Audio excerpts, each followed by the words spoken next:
প্ৰিয় শহীদসকল, মোৰ কাৰণে আৰু মোৰ দৰে সহস্ৰজনৰ কাৰণে দুখৰ কথা। এই দুখৰ সময়টো এনেকৈ আহিব বুলি ভবা নাছিলোঁ। মই প্ৰিয় ৰাইজ, অসমীয়া ৰাইজ, মই ভাৰতবৰ্ষত, নট অনলি আছাম, ভাৰতবৰ্ষতেই বিজেপি চৰকাৰ থকাটোৱে মই বিচাৰোঁ। কাৰণ গত্যন্তৰ নাই। বিজেপি চৰকাৰ একমাত্ৰ এখন চৰকাৰ যি ভাৰতবৰ্ষক তথা অসমক বাংলাদেশী মূলৰ মুছলমানৰ যিটো আগ্ৰাসন বিশ্ব ব্ৰহ্মাণ্ডত এফালপে যি তহি মধুসূদন কৰি আহিছে, এইবোৰৰ পৰা কিছুদিনলৈ পৰিত্ৰাণ কৰিব পৰা এটাই দল আছে, সেইটোৱে হৈছে বিজেপি। গতিকে মই বিজেপিক সমৰ্থন কৰোঁ। কিন্তু মই এজন অসমীয়া, মই ভাৰতীয় হোৱাৰ লগতে প্ৰথমে মই এজন অসমীয়া। গতিকে মই এজন অসমীয়া হিচাপে মোৰ অসমৰ স্বকীয়তা, ভাষা, সংস্কৃতি, সাহিত্য নষ্ট হ'ব পৰা এই জাতিধ্বংসী কাখন আনা বিজেপিক মই কোনো কাৰণতে সমৰ্থন নকৰোঁ। কিন্তু প্ৰিয় ৰাইজসকল, কি ক'ম, যদি মই বিজেপিক ভোট নিদিওঁ তেতিয়াহ'লে মই ভোটটো দিম কাৰ মূৰত? এই একেটাই প্ৰশ্ন বোধ কৰোঁ আপোনালোকেও বাৰে কৰিছে।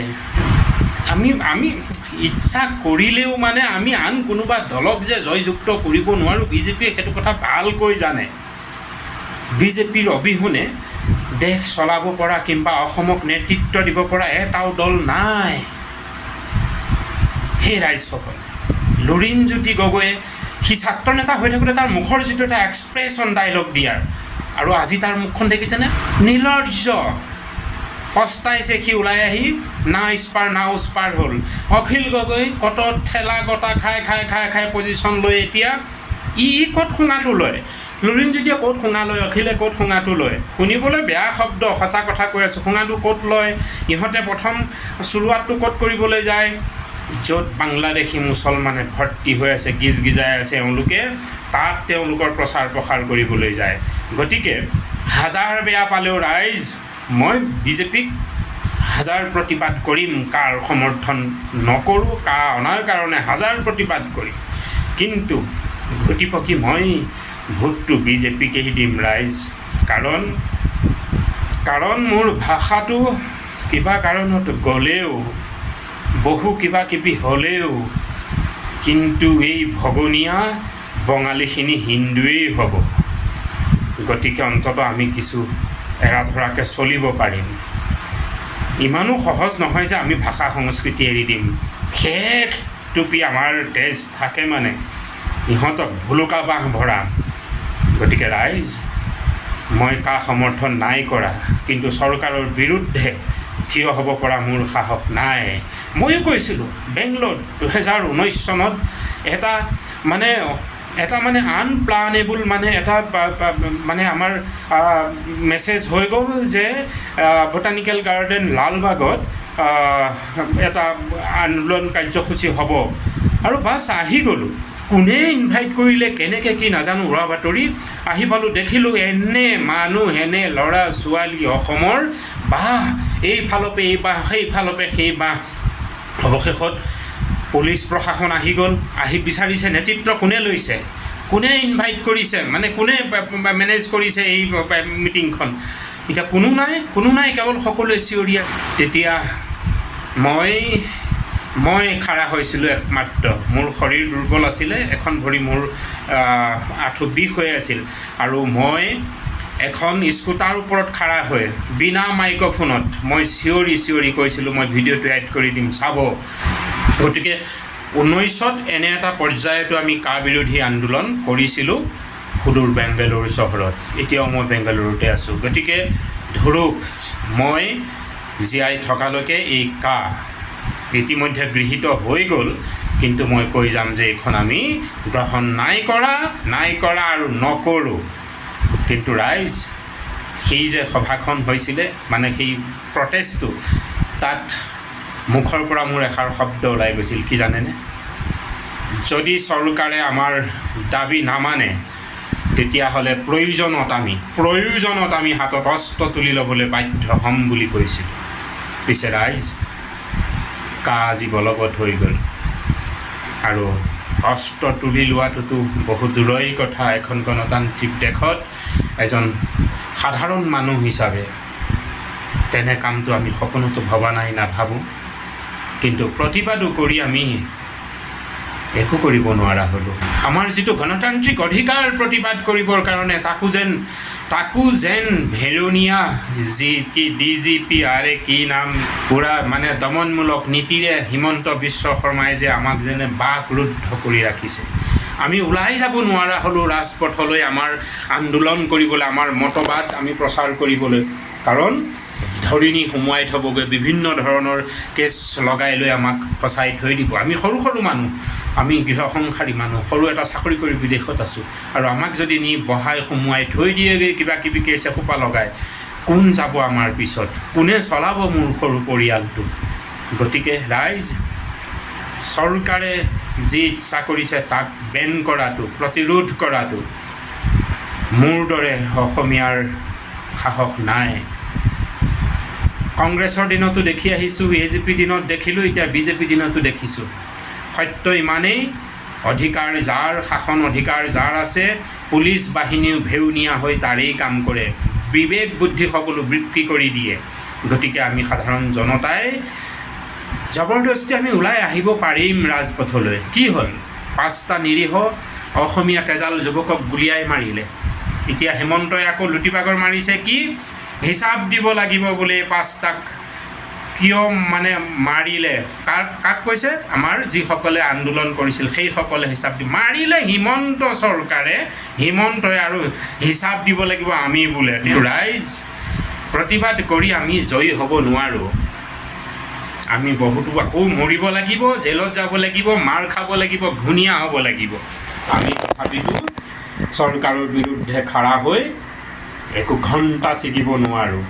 কাৰণ 90 গোট কৰোঁ অসমত যেতিয়া আলফাৰ গছ গজাই আছিলে, তেতিয়া আজি আলফা কি হ'ল? পৰেশ বৰুৱা আজি ম্যানমাৰত সোমাই আছে, আৰু অসমৰ সেই সময়ৰ গছ গজাই থকা আলফাৰ আজি কলৈ গ'ল? হাতত বন্দুক লৈ আছিল, গিজাই আছিল, সমানে টক্কৰ দিব পৰা অৱস্থা হৈছিল। কিন্তু আজি আলফা ক'ত? লোকৰ চাঙৰ তলত। ৰাইজ, মই নাই মানা, নামানো।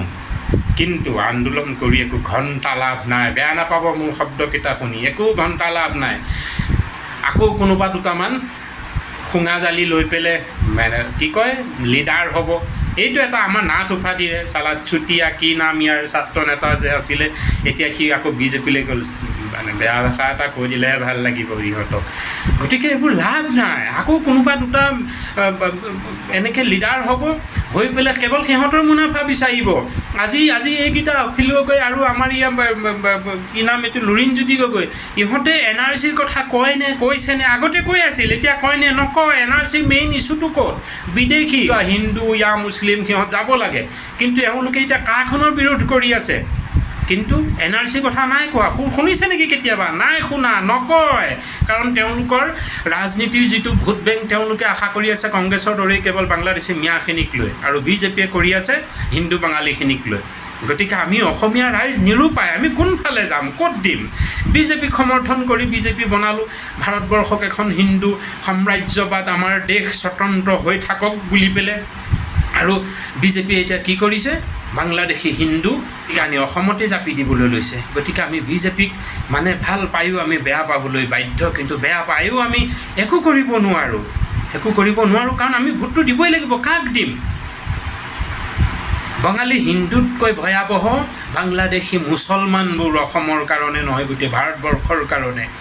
গতিকে আমি যদি লুৰিণকৈ ভোটটো দিওঁ কিংবা অখিলকে দিওঁ, তেতিয়াহ'লে সিহঁতে শৰণ লৈ আছে ক'ত? বাংলাদেশী মুছলমানক। সিহঁতে কেতিয়াও NRCৰ কথা কোৱা নাই। গতিকে আমি ভোটটোনো কেনেকৈ বাৰু সিহঁতক দিওঁ? তে আমি ভোটটো কাক দিম? জুবিনে কোৱাৰ নিচিনাকৈ আমি ভোট বৰ্জন কৰিব পাৰিমনে? তেতিয়াহ'লে আমাৰ ৰাইটছটো ভোট এইটো থাকিবনে বাৰু? মানে এইটো আমাৰ কিবা থাকিবনে? গতিকে সেই ৰাইজ, আমি নিৰূপায়। আমি ইচ্ছা কৰিও মানে অন্য এখন চৰকাৰ গঠন কৰিব নোৱাৰোঁ আৰু বিজেপিক ভোট দিয়াৰ মানে আমি প্ৰত্যাহাৰ কৰিবলৈ ইচ্ছা কৰিলেও আমি ঘূৰি পকি যেন বিজেপিক এই ভোটটো দিবলৈ বাধ্য। গতিকে ৰাইজ মই এটা লাষ্ট আপোনালোকক ৰিকুৱেষ্ট কৰিছোঁ, এই যে আন্দোলন যে চিঞৰ বাখৰ কৰি আছে লাভ নাই। চাওক মই আকৌ কৈছোঁ, মই মানা নাই, নামানো কৈয়ে যাম মৃত্যুৰ আগলৈকে। কিন্তু চৰকাৰৰ বিৰুদ্ধে আমি তেনে এক আন্দোলন গঢ়িবও নোৱাৰোঁ, কাৰোকো মৰিব দিবও নোৱাৰোঁ। গতিকে চৰকাৰৰ যি ইচ্ছা হৈছে তেওঁলোকে কৰিব, কাৰণ অপজিশ্যন পাৰ্টি আমাৰ হাতত নাই। অসমীয়াক ভাল পোৱা অপজিশ্যন পাৰ্টি অসমত এটাও নাই। গতিকে ভোট দিয়ে নিদিয়ে আপোনালোকৰ কথা, কিন্তু মই আপোনালোকক চিধা কৈছোঁ, আন্দোলন কৰিবলৈ কোনো ওলাই নাহিব। দেখা যাওক বঙালী হিন্দু আহি অসমত আমাৰ সন্মুখত সিহঁতে যদি ফৰফৰণি কৰে, তেতিয়াহ'লে ভোলকা বাঁহ জিন্দাবাদ, জয়াই অসম কৈয়ে যাম মৃত্যুৰ আগলৈকে, যুঁজ দি যাম। কিন্তু চৰকাৰৰ বিৰুদ্ধে, চৰকাৰে লোৱা সিদ্ধান্তৰ বিৰুদ্ধে আমি আন্দোলন কৰিবলৈ ৰাজবাটলৈ আজি ওলাই আহিব নোৱাৰা অৱস্থা কৰিছে। ওলাই আহিলেই তেওঁলোকৰ লগোৱা লিক চৌৱে পাই ৰাজহুৱা সম্পত্তি নষ্ট কৰি আকৌ আমাক জেল কোটালৈ ভৰাই দিব, আমাক মাৰিব, পিটিব, গুলিয়াব। গতিকে আৰু আমি এইবোৰ হ'ব নিবিচাৰোঁ। গতিকে ৰাইজ, ৰজাই যি ভাল পায় নাই, গতিকে বাদ দিয়ক, ঘৰৰ মানুহ ঘৰতে থাকক, কেৱল ভুলুকা বাঁহ ৰেডি কৰি ৰাখক, আন্দোলন বাদ দিয়ক। এতিয়া আহিছোঁ জুবিন গাৰ্গে কৈছিলে যে যদি গৃহীত হয় তেওঁ আলফালৈ যাব। জুবিন গাৰ্গে কালি এটা প্ৰগ্ৰেমত তেওঁক যেতিয়া সাংবাদিকসকলে সুধিছিল যে ইতিমধ্যে হৈ গ'ল, গতিকে গৃহীত হৈ গ'ল, আপোনাৰ মতামত কি? তেওঁ একো উত্তৰ নিদি গুচি গ'ল। কি কাৰণত গুচি গ'ল নাজানো, তাকে বহুতে বুবু বাবা কৰিছিল। আৰু আজি এটা সাক্ষাৎকাৰত পালোঁ, জুবিন গাৰ্গে কৈছে মোৰ দৰে একেদৰেই কৈছে, তেওঁ ৰাজপথলৈ আহি আন্দোলন কৰাটো নিবিচাৰে, কাৰণ আৰু মানুহক মৃত্যু হোৱাটো নিবিচাৰে। কিন্তু তেওঁ ছ'চিয়েল মিডিয়াত তেওঁৰ মনৰ কথা বতৰা তেওঁ লিখিব, ক'ব। কাইলৈ ৰাতিপুৱা তেওঁ এটা পষ্ট প্ৰকাশ কৰিব, তাতে তেওঁৰ ৰণকৌশল কি, তেওঁৰ মনৰ বতৰা কি, তেওঁ প্ৰকাশ কৰিব, প্ৰচাৰ কৰিব। গতিকে মই কৈছিলোঁ যে কালিলৈ জুবিন গাৰ্গে আলফালৈ ৰাওনা কৰিব। এইবোৰ একোবোৰ মনৰ আৱেগত জোৰত কোৱা কথা। যেনেকৈ মই কৈছিলোঁ, প্ৰয়োজনত হাতত অস্ত্ৰ তুলি ল'বলৈ বাধ্য হ'ম, তেনেকৈ জুবিন গাৰ্গেও কৈছিল যে যদি গৃহীত হয় আলফালৈ যাম। আলফালৈ গৈ কি ঘণ্টা ছিকিব? পৰেশ বৰুৱাই কি কৰিছে? কত তেজাল ডেকা ল'ৰা মৰি শেষ হৈ গ'ল, পৰেশ বৰুৱা বুঢ়া হৈ গ'ল, কি কৰিব? কি কৰিছে? একো ঘণ্টাও ছিগিব নোৱাৰে।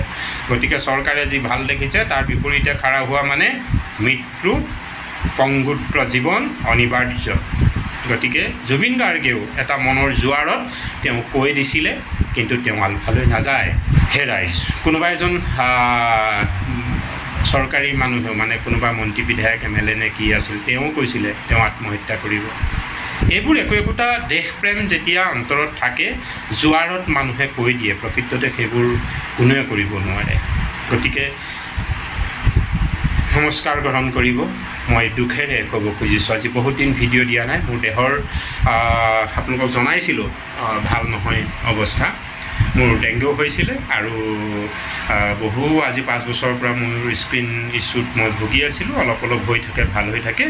অৱশেষত ডেংগু ট্ৰিটমেণ্টটো ভাল হ'ল, কিন্তু ডেংগু ট্ৰিটমেণ্টৰ ৰিয়েকশ্যন হৈ মোৰ স্কিন ইছ্যুটো অলপ বৰ বেছি ভয়াৱহতা হৈ গৈছিল, যাৰ বিনিময়ত জানুৱাৰী আৰু ফেব্ৰুৱাৰী মাহত 2 মাহত আকৌ 2বাৰ মই এডমিট হ'ব লগা হৈছিলে। বৰ্তমান মই আণ্ডাৰ ট্ৰিটমেণ্টতে আছোঁ, হ'লেও মই কাম বন কৰি আছোঁ, মেডিচিন লৈ আছোঁ। মই বৰ্তমান সুস্থ, যদিও কিছু কষ্ট এতিয়াও ভুগি আছোঁ। যি কি নহওক, এইবোৰ অজুহাততে মই মোৰ মনৰ বতৰা, আধ্যাত্মিক শাস্ত্ৰ ভাগৱত পাঠ, ব্যাখ্যা আদি চৰ্চা আপোনালোকলৈ দিব পৰা নাই, তথা দেশৰ কথা, স্বজাতিৰ কথা, ভাষা সংস্কৃতিৰ কথাও মই এইহেন এটা জ্বলন্ত সময়তো মই মোৰ মনৰ বতৰা মই দিয়াৰ পৰা বিৰত আছিলোঁ। আজি মই বাধ্য হ'লোঁ, মোৰ মনৰ বতৰা প্ৰকাশ কৰিলোঁ। হে প্ৰিয় শহীদসকল, মই যি কৈছোঁ কাণ খুলি শুনি লওক, আপোনালোককো কৈছোঁ, ৰাজপথলৈ ওলাই আহি পংগুত্ৰ জীৱন, ঘূণীয়া জীৱন, কাৰাগাৰত কটাবলগীয়া জীৱন কোনেও যাতে বাঞ্ছা নকৰে। কোনো লাভ নাই। কেইটামান ধোকাবাজে মন্ত্ৰিত্ব হ'ব মানে আকৌ মন্ত্ৰী এম.এল.এ কিবা কৰিব, ৰাজনীতিৰ গাদী বিচাৰিব, কিন্তু তেওঁলোকৰ যিটো চেতনা, জাতীয় চেতনা থাকিব লাগে। আমাক NRC লাগে, অসমীয়াৰ জাতি জনগোষ্ঠীয় এইখন আমাৰ দেশ, অসম দেশ। এই প্ৰেমটো কাৰো নাই, কেৱল নিজৰ পকেট গৰম কৰা স্বাৰ্থ এওঁলোকৰ, কেৱল পকেট গৰম কৰা স্বাৰ্থ।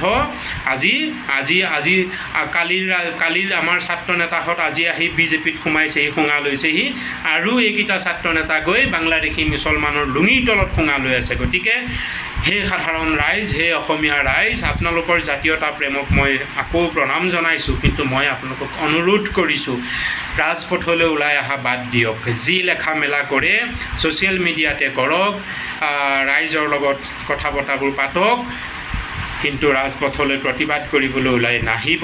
নহ'লে এইখন যে চৰকাৰে দয়া নাই, ক্ষমা নাই, গুলিয়াই মাৰি দিব। আপোনাৰ ঘৰৰ সন্তানটোক, ভাইটোক, ভতিজাটোক গুলিয়াই মাৰি দিব, পংগু কৰি দিব। এওঁলোকৰ মতলব নাগপুৰক সন্তোষ কৰি ৰখা, গাদী সুৰক্ষা কৰি ৰখা, তাতকৈ একো নাই। আজিলৈ ৰাখিছোঁ। যদি কিবা ভুল কৈছোঁ আপোনালোকে মোক সোঁৱৰাই দিব। আকৌ কৈছোঁ, জয় আই অসম, জয় হিন্দ, কৃষ্ণ, জয় গুৰু শংকৰ।